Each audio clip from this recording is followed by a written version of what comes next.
Good evening, everyone, and welcome back to LSU Science Cafe. I'm Steve Beck with the Office of Research and Economic Development, and we're excited to bring to you tonight's program featuring research by LSU Department of Sociology professor Dr. Edward Shihadeh.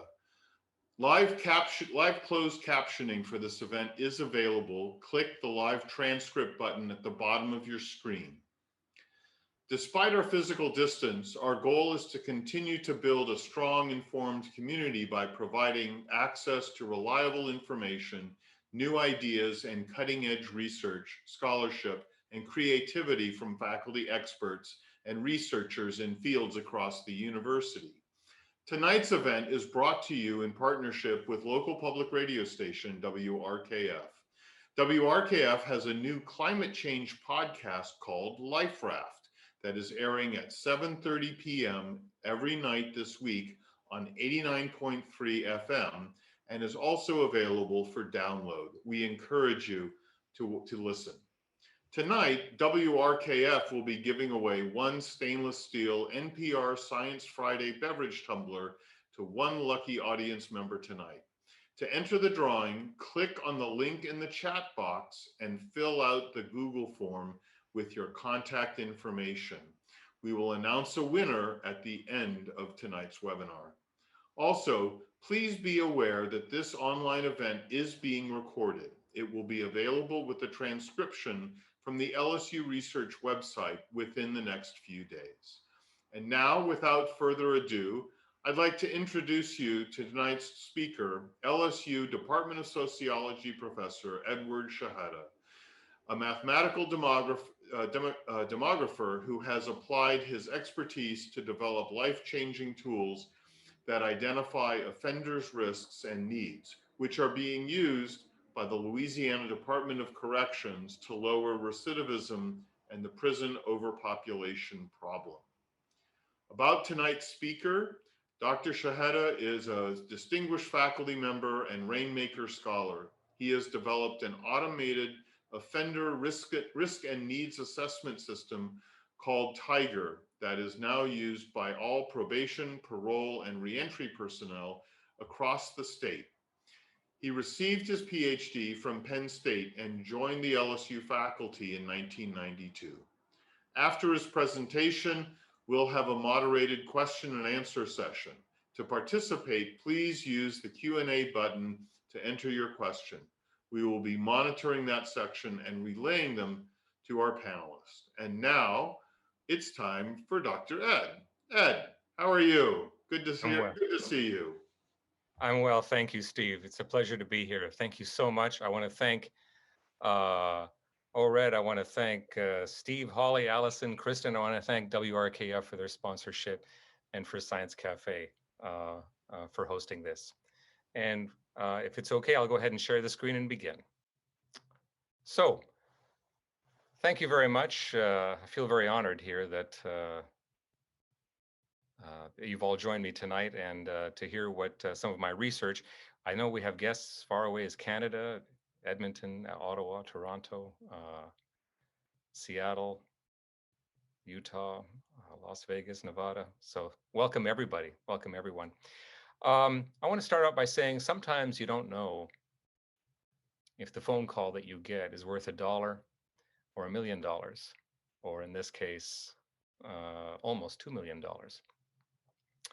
I got a call from who's a man who's now a good friend of mine. He's an attorney, and we embarked on a study, and we found something very interesting. We found that the offender in Louisiana who has the lowest chances of recidivism. Now, recidivism means the chances that you're going to go back to jail after a certain number of years, usually 5 years. It turns out to be second-degree murderers. Their recidivism after 5 years, what proportion will actually go back to jail? Not just for murder, but for any other kind of offense, even for a technical violation, like you didn't pay your fees or you didn't show up at your parole officer's appointed meeting, is actually zero. And we were quite surprised by that. We put the paper together. It's still not published. I didn't think anything of it. I put it as a working paper up there. It wasn't really in my area. And I thought, well, okay, this is kind of neat. Well, it got a lot of attention in the Department of Corrections. And it led to this evidence-based practice, and it snowballed into this very big effort, which I'm going to talk to you about tonight. And so here we go. But what I want to first do is give you the scale of the problem in terms of incarceration. And I'm just going to move my button here. So let's look at prison rates around the world. Then I kind of want to show you where we stand in all of that. Japan's prison rate and incarceration rate is 41 per 100,000, meaning for every 100,000 people, you're going to have 41 people in jail. Sweden is 59. Egypt is 114. That's pretty high. Mexico is 164. Mexico is a very incarcerative country, and so it's 164 per 100,000.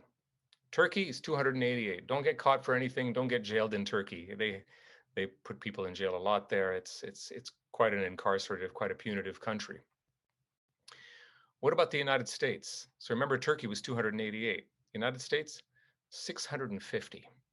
It's 650. It's extremely high. We have the largest proportion of offenders in jail compared to any other nation in the world.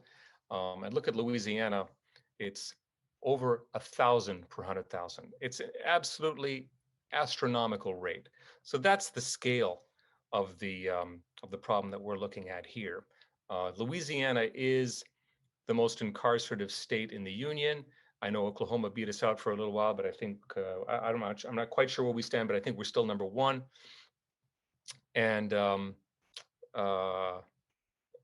probably the most incarcerative place in the world, certainly in the industrialized world and probably in the non-industrialized world as well. So that's the scale of the problem. And mass incarceration is really, really costly. I mean, it's incredibly costly. You've heard estimates. Let me talk about those. It's really a king's ransom. The annual expenditure on mass incarceration in the United States, if you take into account everything, sometimes the estimates just take into account the cost of the prison itself, but if you take into account everything that's spent on it, including the courts, including even what the offenders have to spend, in some places they're charging them $25 for a 15-minute phone call, and the families have to pay this. I mean, there's a lot of money going into this. The annual cost of mass incarceration in America, in the United States, is equivalent to the entire 14-year cost of the Apollo program, starting from Mercury to Gemini to Apollo, 14 years, and all the research and everything that went in there. That's the fixed, that's the inflation-adjusted cost. It turns out to be $185 billion a year. That's per year. That's annual, folks. And I know these numbers are thrown around, million, billion, it's all, hey, pretty soon it gets to be big money. Let me put this in perspective a little bit. Let me put it in terms of time. What is a million seconds? A million seconds is 11 days. So 11 days goes by, and that's a million seconds. How much time has to go by for 185 billion seconds? It's almost 6,000 years. That's the kind of money that we're spending on mass incarceration. It's an absolutely exorbitant amount of money. And when you look at these things, these facilities that they're building, well, they really don't work very well. In fact, they don't work at all. Compare it to, all right, this is the F22 Raptor. This is the latest and greatest shiny bauble in the U.S. Air Force. It's a fighter aircraft. It's an absolute demon in the sky. It's a bloated military program, granted. With the strategic alignment today, this thing probably has no, given the geopolitical arrangements, this thing probably doesn't have any strategic purpose. I don't know.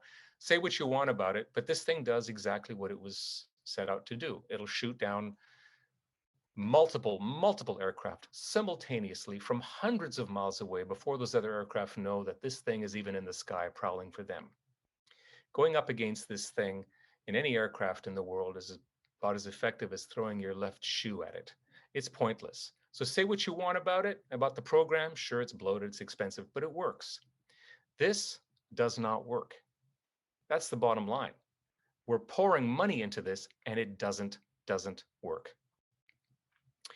And it's very, very costly here in the state of Louisiana as well. In Louisiana, annually, we've been spending $750 million a year, $735 million a year. And for those of you not from Louisiana, as would come as no surprise, Louisiana is a very poor state. It's one of the poorest in the union.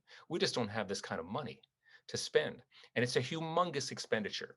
We're spending enormous amounts of money. And if you spent this kind of money and locking all these people up, as bad as it is, if it gave us some safe streets, you'd go, well, at least begrudgingly, I can sort of accept this because I don't have to lock my doors. I'm safe. People aren't getting murdered. I feel like my children are safe. But that's not true. For that huge price tag, what did we buy? We bought a state with the highest crime rate in the United States. In fact, Baton Rouge may come in first this year. I don't know what the numbers look like in other states, but Baton Rouge is pretty high in terms of the rate. New Orleans, of course, you've heard, is very, very high. So, for that amount of money, we bought a very, very we bought a high crime rate. Not sure quite what we're buying. So we have this lock 'em up culture. That's the problem. This is what we think about. This is our culture. It's what we think about. We are a punitive society. We are also many good things. We're a tolerant society in some ways. We're open-minded in some ways, but we are also quite punitive, and we have a history of this. It really began actually in the 1980s when there was this shift towards crime rates were quite high. Murder was double the rate that it is now. And so there was this reaction, and we began, the current trend in mass incarceration really began in about 1980 to 1985. That's when it really began to ramp up. And we had this lock 'em up culture. And so we built prisons, and we've been locking people up. And it's even reflected in our television shows. This is what we find interesting. We have a lot of television, a lot of popular media. Popular culture is really dedicated to this. It's cops, courts, and prisons, right? We have shows about cops, how they arrest people, and we're fascinated with that. And we have shows about courts, right? Court process. We're interested in that, right? Like Law and Order, bung bung, And we've got shows about prisons. That's what we have. And this fixation on this thing. So it's not just part of our legal system. It's actually embedded in the DNA of our culture, and has been for a long time. I will mention my son is an actor, and the parts that he gets, it's hard to get parts, but what he gets, that's him right there. That's his headshot. That's my son, Marcel, and he gets roles in television shows as a bad guy, as a prison. Here he is as a guy in prison, looking like a real bad dude. And that's the kind of roles he gets. That's where the money is in production. That's where producers put their money, and that's where it is. So I will mention that's my son. I have actually two beautiful children, and I have a third child that's not all that attractive. I'm just kidding. All right, so so we have all of this. So it's cops, courts, and prisons. We never have any shows about what happens next. What happens when they get out? Do we have really no television shows about, John sitting at home on a beat up sofa trying to find work, and he can't find work because he's got a felony conviction? What happens when they get out? And that's the most important part, because they have to reintegrate and walk amongst us and function as human beings. And there's nothing about that. That doesn't interest us. And that's the most important part. Because at some point, the vast majority of these people are getting out. So what happens when they get out? So that's where justice reinvestment comes in. And that's what this is all about, justice reinvestment. And the idea is is we simply spend the money more wisely. We spend the money more wisely. We can be smarter. We can also be safer. We don't have to compromise anything. There is technology here that I have deployed in this project and used in Louisiana to not only save money, to be smarter about this, but to also be safer. We are able to do this now. And we don't have to compromise by spending an enormous amount of money on a bloated government program that doesn't work. So what is justice reinvestment? Here's the basic idea. The idea is you lower the prison population. You can't just swing the door open and let people out. There's a way to do this, and I'll talk about that in this study, in this presentation. And by lowering the prison population, you save money. And with that savings, with those savings, you then take this revolving door system of criminal justice, people going in and out, and you treat the needs of these offenders. They have a lot of needs. Some of them have substance abuse problems, psychological problems, financial problems, family problems, distorted thinking, and so on. They need to be treated. And when you do that, you stop that person in that picture from turning to their right and circling back through the in gates, through the entrance again. And then when you do that, then you reduce crime. That's the basic idea. That's a fairly simple idea here. But now the question becomes, what about prediction? How can we predict who can get out early? Who is the best bet? Because we have to have there's not only a human empathy standpoint where you want to get people out of cages because it's quite inhumane, but there's also a public safety standpoint as well. We are also responsible to the public. And so it becomes a question of prediction at this point. And in the case of a hurricane, right? So here's a hurricane barreling down. We in South Louisiana, this is a very familiar sight. Big bad hurricanes coming at us. This one's coming at Florida, as they usually do. Florida just hangs down there. I kind of call Florida America's piñata because every year it's just getting slammed.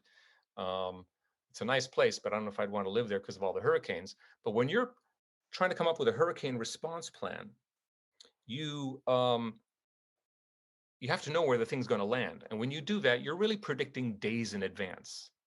Is it going to land here? Is it going to land there? Your hurricane response plan depends exclusively on where this thing's going to land.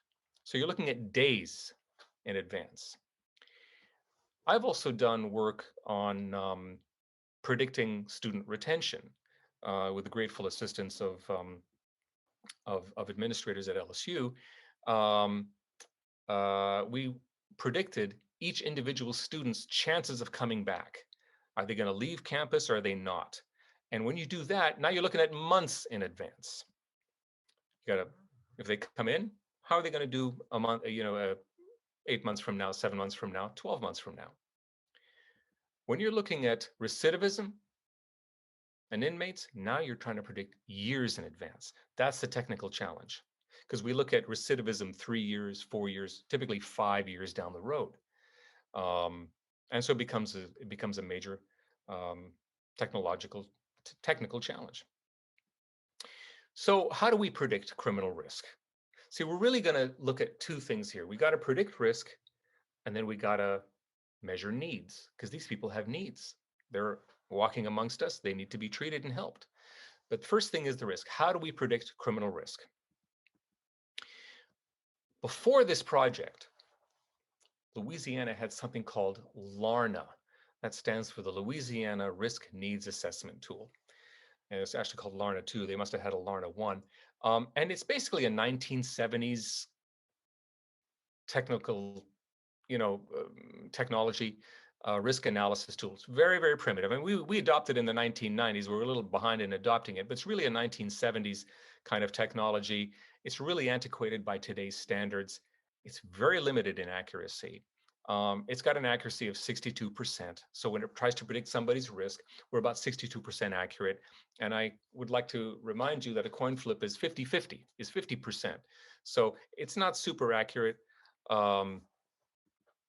Limited input of information. Basically, people taking this LARNA test, the offenders or would-be convicts, inmates, bubble out 13 questions, and then just yes or no to each, and you come up. It's really, really primitive, and it's just not validated to modern day standards, to the modern day Louisiana offender population. It's old, it's out of date, it served its purpose.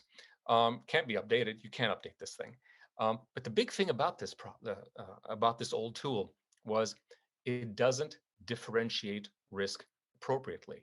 See, the goal here is you want to be able to tell the difference between the citizen who just made a mistake and who would be a good bet to release, and the cold stone criminal who just doesn't belong outside, at least not yet. They both exist. And the problem with this tool is that can't really tell the difference very well. Let me show you what, I don't want to I don't want to nerd out here on too much technical stuff, pretty straightforward, but what this is, you're looking at the predicted probability of recidivism. So if I took 1,000 people and I wanted to plot them on this chart, okay? And if you have if a person has a low chance of recidivism, in other words, they're a good bet to release, they have low risk, we're going to be plotting them towards this end of the chart. And if they have a high risk of recidivism, right, they're kind of risky, they're kind of, they're up there, we're going to plot them towards that end of the chart. And the taller the columns, right, the more people you've plotted, right? It's just a plot. And we're plotting, and where's everybody plotted? Everybody's plotted in the middle with Larna. This is an actual Larna output. I call this the maybe curve, because you're plotting everybody in the middle, 50-50. Is John going to recidivate? Oh, maybe, 50-50. What about Steve? Yeah, 50-50. What about Sally? 50-50. Mary, 50-50. That's not actionable from a policy standpoint. You can't keep telling me that everybody's 50-50. I can't work with that, especially with when the stakes are this high. So Louisiana kind of got tired of the maybe curve. So there's been this 21st century paradigm shift that allows us to really press into service some very advanced stuff. Number one, in this world today, we collect vast amounts of data, just tons of it. Every time you apply for a loan, when you buy something, you do anything, you click a button online, there is some data being recorded on that. We have enormous amounts of computing power now. Needless to say, the iPhone in your hand is 7,000 times, has 7,000 times more memory, read-only memory, than the computer used on the Apollo spacecraft. It has 10,000 times the speed of that old computer. I mean, that's quite a comparison, but we have such enormous computing power in the palms of our hands. And we also now have statistical analytical tools. You don't need to be a programmer anymore to do this kind of stuff. You don't need to learn how to program in R. You don't need to be a computer science engineer. Just like if you want to be a carpenter, you don't have to build your own saw. You drive a car, you don't need to be an automotive engineer. There's these tools out there that you can use that technically competent people, but you don't need to be this programmer to be able to function.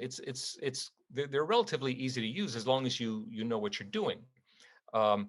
And this area, this predictive analytics, it has its specialties. I was the keynote speaker at Predictive Analytics World in Chicago.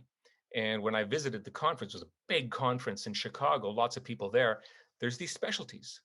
There are people who just specialize in developing analytical tools that are easy for people like you and me to use. There are people who focus on computing power. There are people who focus on data. There are people out there who make their living doing nothing else but scraping data from the internet and then selling it. That data is out there for better or worse. And that's what Walmart and, Kroger and Amazon, that's what they use, Capital One. And there's now bipartisan support for sentencing reform. Now, there's very little in this world today, that the left and right agree on, but they agree on this particular issue. And that's why there's progress being made. The left want to see some redemption of human life and not have millions of people, like in this country, locked in 6-foot by 9-foot cages like animals. On the right, they see this as a bloated government program that does not work and needs to be stopped. So they're coming together. Very interesting. And we are now at the very beginning of the end of mass incarceration. We're going to look back on this last 40 years or so, 35 years, whatever it's been, and really shake our heads in shame at this period we've gone through, but we're beginning now to de-incarcerate, and it couldn't happen fast enough. So I got a $1.75 million federal grant, which was in cooperation with the state, and wanted to create a risk and needs tool for Louisiana. And it's called TIGER. That stands for Targeted Investments for Greater Enhancements in Recidivism. Absolutely stupid acronym. I mean, whatever. They needed the word tiger. We're in Louisiana and everything's tiger. So they wanted the word tiger. That I like. And it's now used statewide in the Department of Corrections. And we've created a tool, and it churns in the background, assessing every single offender's risk score. And it's churning day and night all the time.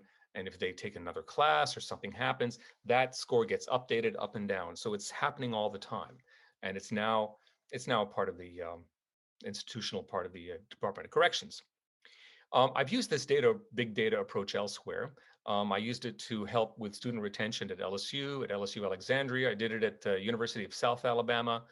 I dabbled some in recruitment, and it was quite useful, although I don't think anybody can improve upon our current recruitment officer and his accomplishments. I was also part of a gang violence initiative where we used some of these methods, and we reduced the murder rate in Baton Rouge by 32% between 2012 and 2016, a real savings of lives. And this, which is justice reinvestments, smaller prisons and less crime. So what is TIGER? What is the algorithm? How did we do it? I'm not going to go into this in great detail. I don't want to bore everybody. Very simply, what we did is we got every one of the releases we could get our hands on, 100,000 past releases, meaning offenders being released from prison. We got every single bit of information we could get on them. This is the everything approach. If your shoe size would help me predict your criminal risk, I'll use it. Okay, this is not a theory-driven approach. It's very different from how I was raised as a grad student. This is the everything approach. This is what big data is about. It's not about explaining. It's about predicting. We're trying to predict. We want to know when to get names of people and what their risk is. It's about predicting. And the algorithm then predicts the risk of 3-year recidivism in the case of the algorithm for each individual person. There's a person, and then there's a risk score. There's a person, and there's a risk score. That's what they wanted. That's what we had to deliver. Compared to the accuracy of the coin flip, which is 50-50, or Larna, 62%, last I checked, and it's been about a year, maybe a little bit more than that, TIGER's around 80% accuracy. Not perfect, but a huge improvement over the previous systems. More on that later if you'd care to know. What does the distribution look like now? Well, no more maybe curves. Now this is just one example of a risk distribution. If they're low risk, they're located down low. Notice they're not located all in the middle anymore. This is a model that can distinguish between low risk people and high risk people or medium risk people. Everybody's not clumped in the middle, and I just say everybody's a maybe. This is and you compare that to the old maybe curve from the Larna, and it's a huge improvement. And this is just one small chart from many possible charts. But we don't only want to measure risk. We also want to measure needs of people. These people have needs, and they have to be addressed. Back in the 70s, we used to call it rehabilitation, but that's kind of there's a certain political, I don't know, negative connotation with it, a stigma, perhaps. I don't know what the problem is. I kind of like the word. My dad was involved in rehabilitation. He was actually a professor who studied rehabilitation.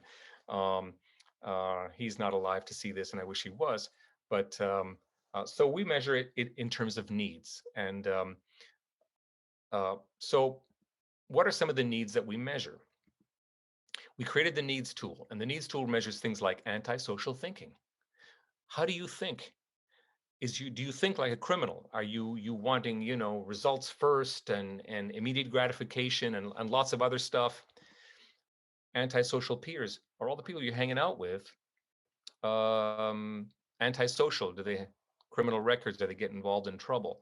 I can tell you, as a criminologist, and I am first and foremost a criminologist, um, especially kids in their adolescence and in their young adulthood, you show me your friends and I'll show you your future. Peers are extremely, extremely important. All the research shows that. Substance abuse, of course, one of the big predictors of criminality. Mental health issues, specifically depression, anxiety, and so on. Self-efficacy, what the heck is that? Self-efficacy is the ability to get stuff done. Turns out it's extremely important. Being able to organize resources towards the achievement of a goal. Some people just can't get anything done. And if you handed somebody a subway map, so you got to cross 2 or 3 trains to get from this station over to that part of the city. Some people can't do it. Buying a car in the United States. It's not just you go there and hand them the money and the guy says, hey, would you like a receipt? Thanks. And then off you go. When you buy a car, there's possibly financing involved. You have to get insurance. Then you've got to get it registered. Then you got to pay your taxes on it. And then you got to continue with that and you got to maintain it. It's a complicated thing. Some people just don't know how to do that.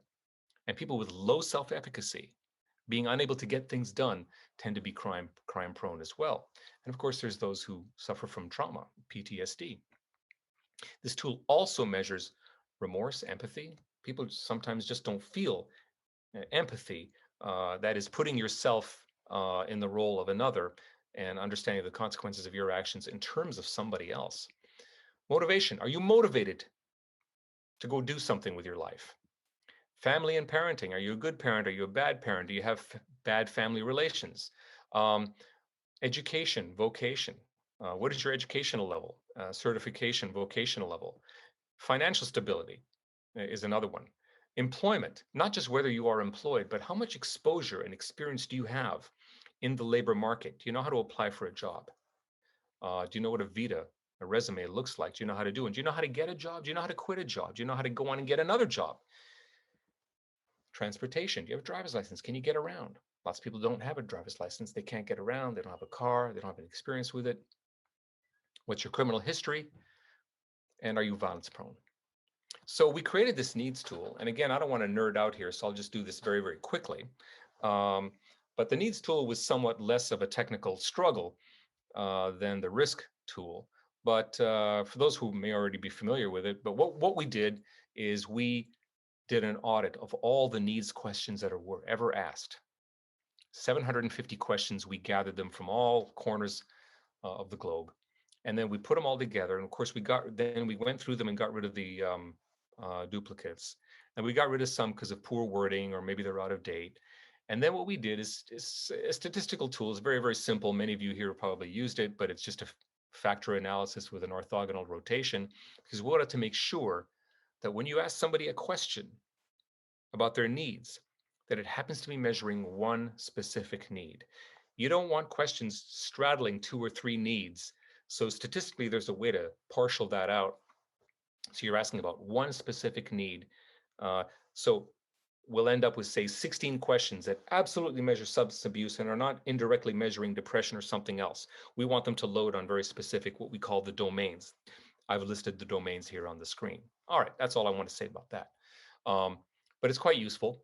And then what happens here then is, based on their needs, then we recommend a certain treatment bundle. And when we recommended the treatment bundle, the challenges of the treatment bundle are not only what treatment do they need, but in what order do they need those treatments? I'm not a health care professional. This was handed off to people on a much higher pay scale than I am in this particular field of treatment. But what we had to do was prioritize. So if somebody has a substance abuse problem and they have antisocial thinking and they have a self-efficacy problem, the first priority is substance abuse. You get that out of the way before you treat anything else.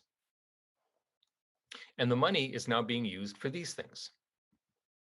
So you're looking at an actual needs chart here. I'm not going to go into this in detail, but let me just very quickly explain. Every one of these columns that you're seeing, every single column is an individual person. It's a separate person.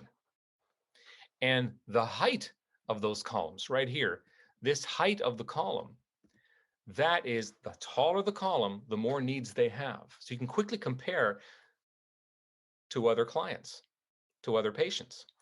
And the individual colors are individual needs. In this case, that purple violet color, that's substance abuse. So the bigger that violet section, that purple section, the greater their substance abuse problem. So you're actually looking at specific results here.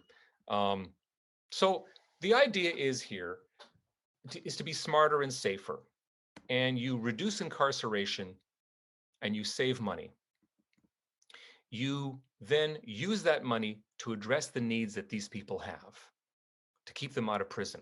And in doing so, you reduce their chances of going back to jail, and you make the streets safer. You reduce crime. And by the way, where does this treatment now take place? A lot of it is in what we call day centers, day reporting centers. So, for example, somebody's out on parole and they have a job, but they may need to report to the treatment center, to the day reporting center. They may be reported at 6 o'clock in the morning before their work starts. They try to work with people because, you don't want to interfere with their work schedule. For some people, losing a job for 2 or 3 days is a catastrophic event that can change their lives. So, you work with them in terms of the treatment. It's not my specialty, but this is what I understand is happening. So how did we do? This is all fine and dandy on paper, but how did we actually do? This has been in practice now for about 2 or 3 years. So it hasn't been in practice for the full 5 years that we measure, that the state likes to measure recidivism, but how are we doing so far? The prison population in Louisiana was over 40,000, was almost 41,000 people, 40 and a half at its peak just a few years ago when this project started. So Louisiana has a population roughly equivalent to Greater Phoenix, about 4.5 million, 4.2, 4.3 million, something like that. And we had over 40,000 people incarcerated. It's just an absolutely exorbitant number. Today, just a few years, short years later, as a result of Tiger, as a result of this program, we're now down to 27,000. The prison population has been reduced by a third in just that time, and counting. And I know that number is still too high. We got a ways to go, but it's a great start. 13,000 plus people are now not locked in 6-foot by 9-foot cages all day.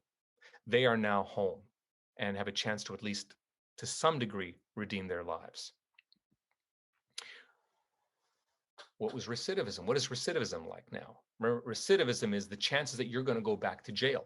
What proportion of these people released goes back to jail? It was 47% when we started. It is now, the latest number, 5-year number, is now 42%. Now, the actual number is even lower than that. The reason why it's still up at 42%, I mean, that's a 5 to 6% improvement. Remember that the state measures recidivism in a 5-year increment. Well, Tiger's not been in existence for 5 years. So this recidivism number includes offenders who were released, but they were released not under the Tiger protocol. So the actual Tiger released offenders, I'm willing to bet that the recidivism is down into well into the 30s now, and we're bringing it down. And as treatment protocols improve, that should go down even more. How much money have we saved? Has this actually saved money? It has. Right now, the savings is $120 million a year. This is not funny accounting money. This is real money. 13,000 people. You multiply that by a minimum of $25 a day. It's actually more than that, but a minimum of $25 a day, which is what the state pays in sheriff's facilities to keep people there per day. 13,000 per day, $30 a day. In 1 year, we have saved $120 million a year. The state deficit, projected deficit of Louisiana would be actually higher were it not for this program.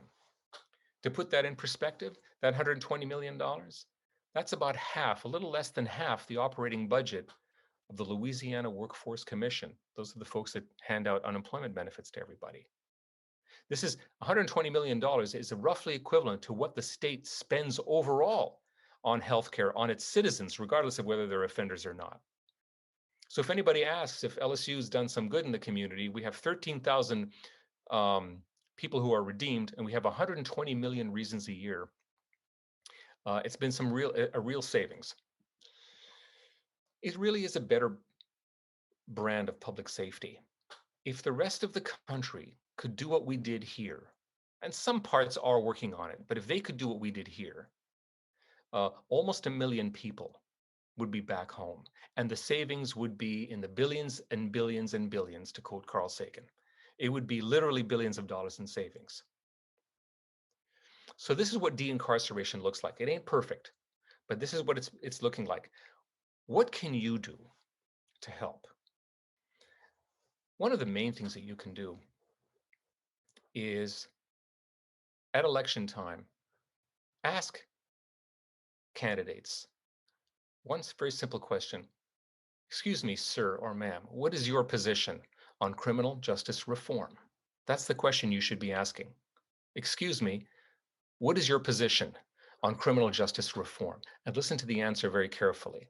If it's couched in, well, we need to make the streets safer, and we need to get tough on crime, and it's all the old platitudes that got us into this mess to begin with, that we're in now, walk away. You want to hear, ask them, what are your de-incarceration efforts? What is your view on mass incarceration? What should we be doing? Press them on it, because that's really where the change will begin to accelerate.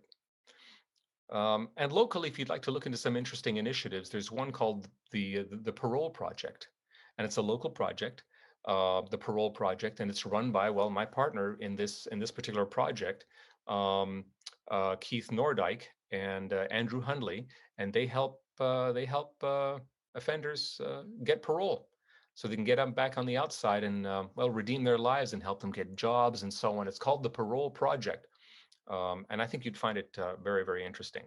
But with that, I want to open it up to questions. Thank you so much again for coming tonight and listening to this talk.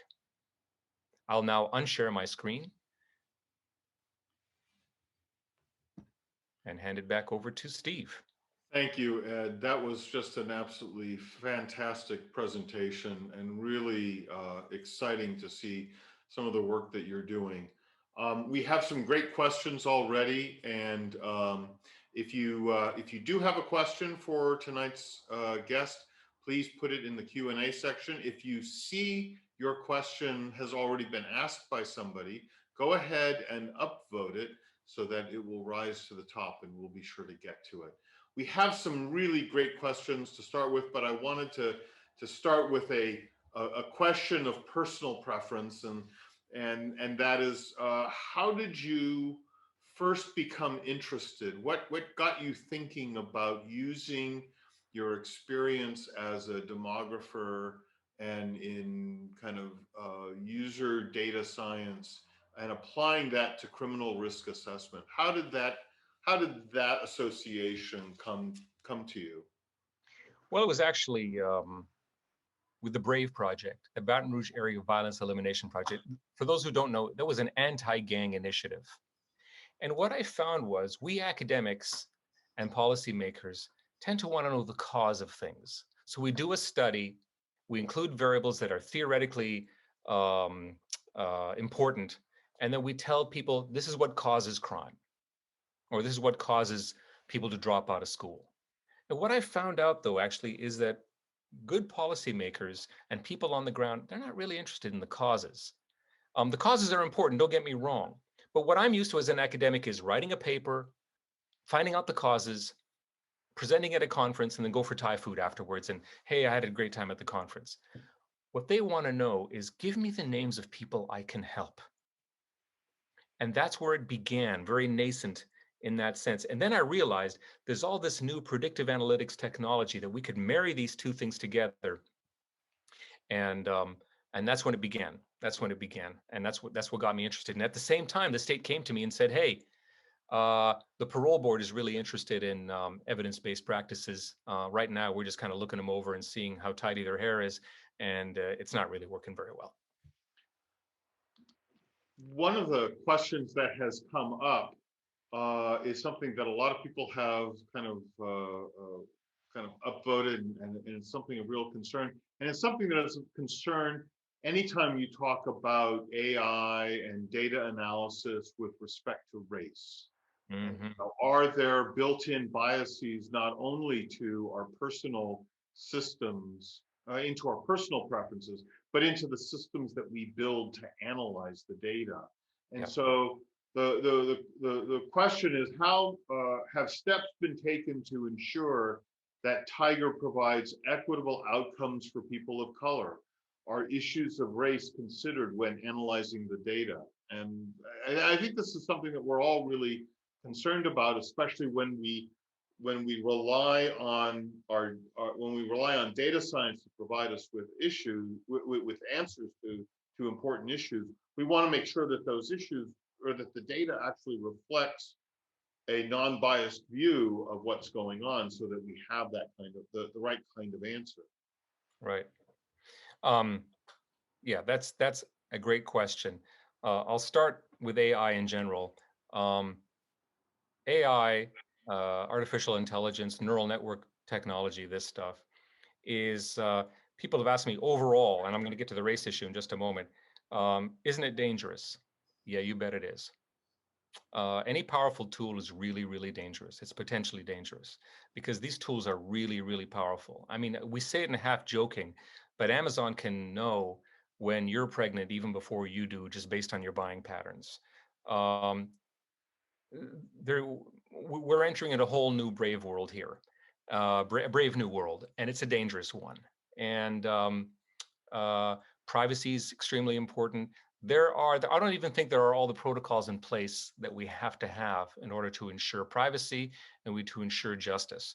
AI is very, very powerful, and data is being collected on you all the time. If you think you're offline and you opt in, opt out, not really. It's very hard to get out of, to not be part of this. You're being monitored all the time. As far as race goes, yes, we don't include race in the model. Even if it was marginally predictive, it turns out it was only marginally predictive when you include everything else.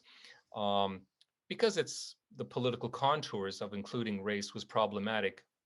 We made that decision 3 years ago. We decided not to include it as a variable in the model.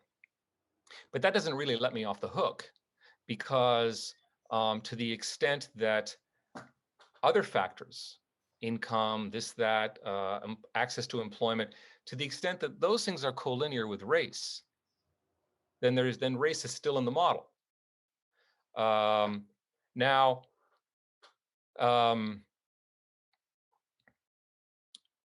because Tiger is still inside that 5-year window, we've not had a full chance to measure what is going on. But what I know is this, that the race distribution of current offenders in the system is the same now as it was before we released the 13,000. So from what I can tell so far is that there is not, it's not skewing the demographic distribution of offenders. It's not letting out all the whites and leaving the blacks behind. So that's certainly, I think, something that's there, but I would like to look at that in more detail, but the grant has run out. But here's something interesting to consider. In fact, I would argue, and I think I know I'm going to find this, that the algorithm is much more accurate for black offenders than it is for white offenders, for some very unfortunate reasons. I mean, it's fortunate that it is, but it's unfortunate because when you look at all the training data, that's what we call the 100,000 past releases. Unfortunately, in Louisiana, the vast majority of offenders are black. And so the model is based mainly on them. And so it's probably more accurate for them than even for white offenders. That's a really interesting point, and I think that it's something that uh, I'm not sure how that would be, how you could or improve the model. Someone had asked in the chat about, you had mentioned shoe size as in a kind of flippant way as a data point that could be used in this. And obviously, you're not using shoe size, although I don't know, maybe you No, I'm are. not. I'm not. But are there? I mean, what would be examples? I mean, as you're building these models, what would be examples that you think, in your experience, could provide a race neutral approach to give the right kinds, to give the answers that will best benefit the people who deserve early release, or who that where it can be demonstrated that there isn't a low risk of recidivism, and what are the kinds of things that people might think are, gee, that would be really important to have, but that in fact are deeply rooted in race and create bad outcomes, Right. incorrect outcomes, bad in that regard. Well, it would be impossible to get a completely race neutral model, I think, because the model is based on our society, and our society is not race neutral. So then the question becomes, what can I do to the model? And that's where it becomes difficult, because I have to let the data speak for the data, and I have to let the data tell their story, then use my own moral landscape to try to force the data to tell my story. Right. And that's always a struggle. So my sense is right now that I'm sort of results oriented. I just want to get people out of jail. And if it's not perfect, although I think it's a pretty good model, if it ain't perfect or if there's issues, I don't want to wait around for one that happens to be the perfect model that fits my moral landscape, because these people are suffering. Um, their existence in jail is actually horrific, even though it may not be as, like, Angola is nowhere near as violent as it was in the 70s. It was a murderous place back then. Incarceration is a terrible thing. After 18 months, they're institutionalized. They can no longer function on the outside. Some of them have spent 30, 40, 50 years in this place. We have one offender who has such medical needs. He's in his 80s. He costs the state $1 million a year in healthcare. Release him already. Release him already. So, beyond that, I just kind of want to see the model kind of going, and we can bring these numbers way, way down. It may not be perfect, but it's the best we've got right now. So you talked a lot about needing to um, provide services for people who get released, and create an environment where they can be successful. Who is providing those services to meet those needs of prisoners and better integrate them into society? Right. It's actually the Department of Corrections is actually providing those services. Um, Again, for better or worse, the Department of Corrections is the largest healthcare provider in the state. And they're providing those. So when people are released on parole, they're still in state custody. They're still in the custody of the state. They have to report. The state still controls that person. So because they're in the custody of the state has the responsibility, at least now contractually, to provide services to help those people. And so they're doing it. And people should know, by the way, they talk about private prisons and public prisons and all of that. Let me say what happens in Louisiana, because it speaks to this question. We essentially have two prison systems in Louisiana. We have the Department of Corrections, which is what we call the state system. But then we've also got the sheriff's facilities, what some people call private prisons. We do have some extra private prisons, but that's not a big thing here. The private prisons are really the sheriff's facilities. And the sheriff's facilities, they get $24.39 a day per offender to warehouse these people. They get no programming. They don't get any treatment. They're put in these places, and that's it. What happens is vans circle around courthouses looking for warm bodies for people who are just convicted, come on and bring them to the facility, and then the sheriff, the local sheriff gets all the money for housing them, and they get no treatment. And these are people um, who are eventually going to be on the outside, and they're compromised in so many ways. So the challenge in the future here is going to be, how do we get sheriffs, and some of them are very progressive, but some are not, how to get them to understand that if they really want the money and they're addicted to the revenue, that the money now is on the community side. When they get out, the money's in the treatment side, um, and to get them involved in the state system. But there's a lot of tension because in Louisiana, for those who are not here, sheriffs are extremely powerful. They are, in fact, locally probably the most powerful entity around. So there's some effort to change this. So as a follow-up, there's a certain financial infrastructure that supports the prison industry, and both public and private. What are the things that what are the things that could be done to alter that? And I know that there's a recent the new administration is looking at reducing the number of private prisons altogether. What are the ways in which that industry could be changed or disincentivized to not provide the kind of treatments that you're talking about? Well, we can all say, hey, it's time to get rid of private prisons, and I'd love to see them go away off into the sunset.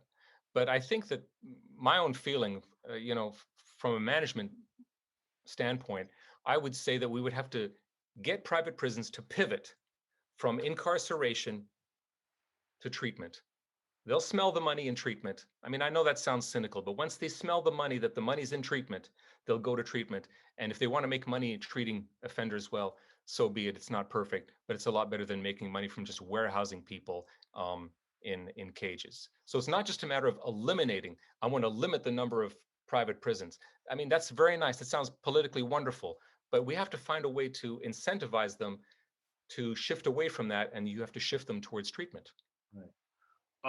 Do you have any sense of how the new administration might change this? I mean, obviously, as we said before, there is an interest in reducing private prisons, but is there anything else that the new administration could look at?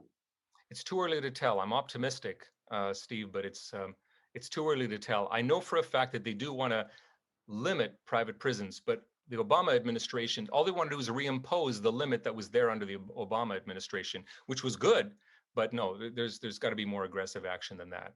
And well, yeah. we're coming to the end of our time. I'd like to get one more question in.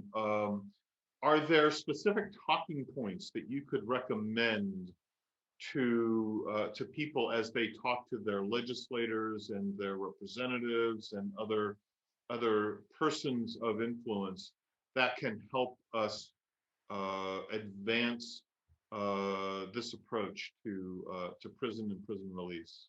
Yes, first and foremost, this system doesn't work.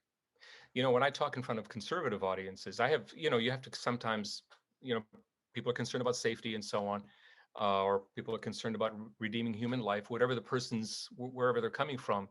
Bottom line is, it doesn't work. I'm tired of paying for a system that doesn't work. Say what you want. You can think of it as an inhuman system. You can, and it is, and all of that. But the bottom line is, I'm tired of wasting my money. I don't want my tax dollars paying for this anymore, and this has to stop. I think that would be first and foremost. And number two, talking point is, these people are getting out. At some point, most of them get out. The vast majority will get out, and they're going to walk amongst us.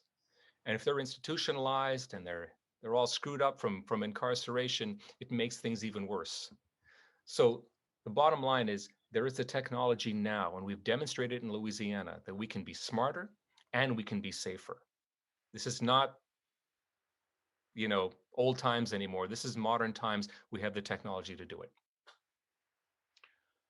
Dr. Shihadeh, thank you so much for a truly engaging presentation and discussion. This was really great, and I know our audience appreciates all that you've done. Thank you again for coming, everyone. Tonight's lucky winner of the WRKF drawing is Dr. Arend van Gemmert. Dr. van Gemmert, RKF will mail you the Science Friday beverage tumbler, sorry about that, as soon as they're able to. This concludes tonight's Science Cafe program. We look forward to seeing you again at next month on Tuesday, February 23rd, for a Science Cafe talk with marine biologist Dr. Morgan Kelly and Dr. Jacqueline Padilla Gamino on our changing oceans. Thank you all for attending, and good night. This ends our broadcast.